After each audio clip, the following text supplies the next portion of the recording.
The most gracious, the most merciful, my dear students, अस्सलाम वालेकुम। Chapter fluid statics के बाद न्यू चैप्टर हम स्टार्ट करने जा रहे हैं फ्लूइड डायनेमिक्स। ठीक है, दो इंपॉर्टेंट टॉपिक पहले हम शुरू में करेंगे, फिर बर्नौलीज़ इक्वेशन के नाम से कि हम डेरिवेशन है जो कि पेपर में आएगा। ठीक है, एक और है टर्मिनल वेलोसिटी, वो हम कल कराएंगे।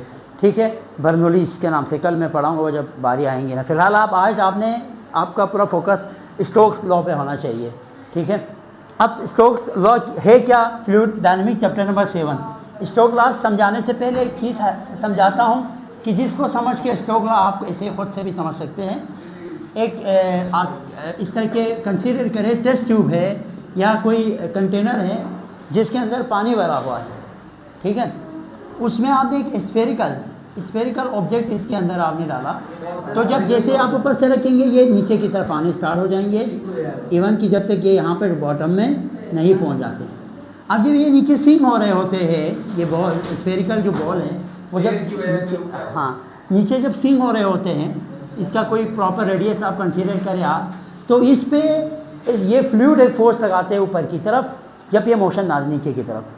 ठीक है, जब ये नीचे की तरफ सिंक हो रहे होते हैं तो फ्लूइड ऊपर की तरफ एक फोर्स अप्लाई करते हैं, उस फोर्स को कहा जाता है रिटार्डिंग फोर्स। यानी ये कोशिश करती है कि ये नीचे ना आए, ऊपर की तरफ लगती है वो फोर्स। उस फोर्स को क्या कहा जाता है? Retarding force.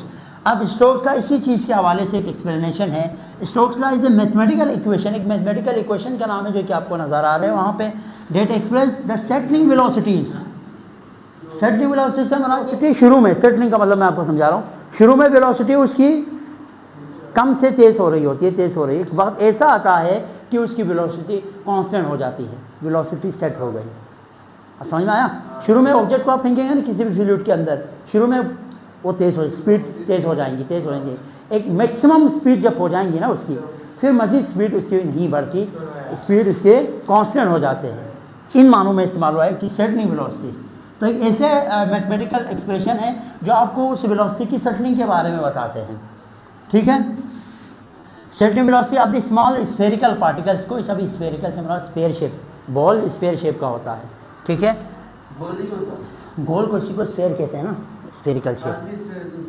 इतना नहीं है, थोड़ा सा ओवल है। Particles in A fluid medium.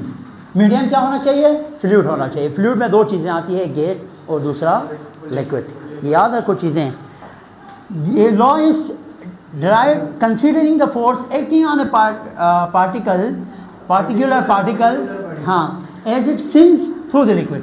जब ये उस फोर्स की बात कर रहे होते हैं स्टोक्स लॉ में, किसी भी स्फेरिकल ऑब्जेक्ट जो कि किसी भी फ्लूइड के अंदर या फ्लूइड मीडियम के अंदर क्या हो रहे हो, सिंक हो रहे हो, उस पर लगने वाली फोर्स की बात हो रही होती है।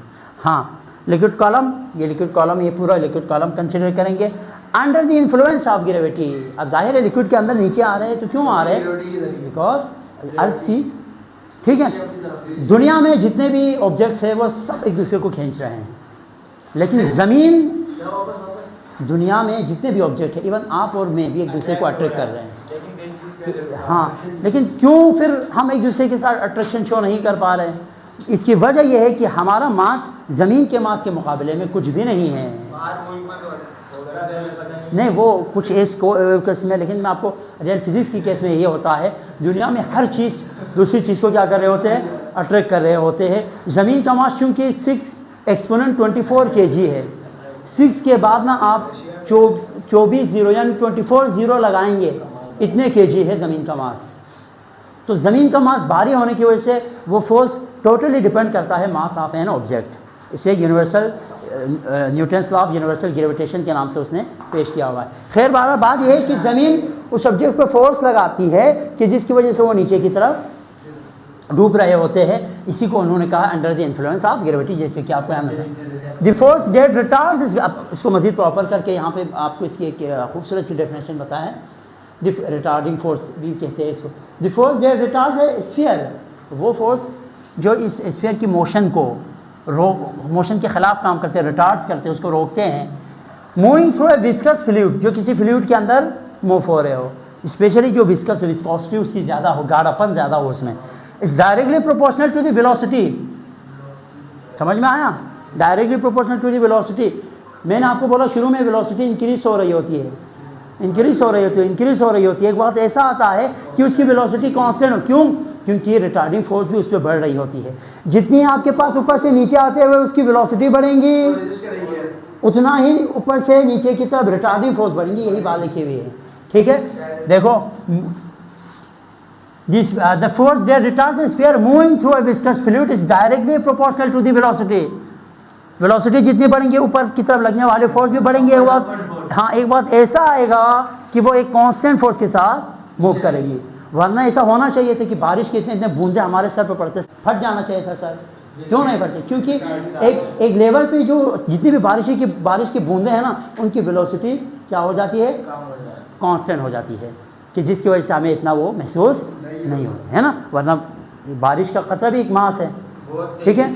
अगर ऊपर की तरफ से वही स्पीड बरकरार है तो ऊपर हमारे जो है ना जिस्म पर लगने के बाद हमें स्पीड उसकी ना कांस्टेंट हो जाती है।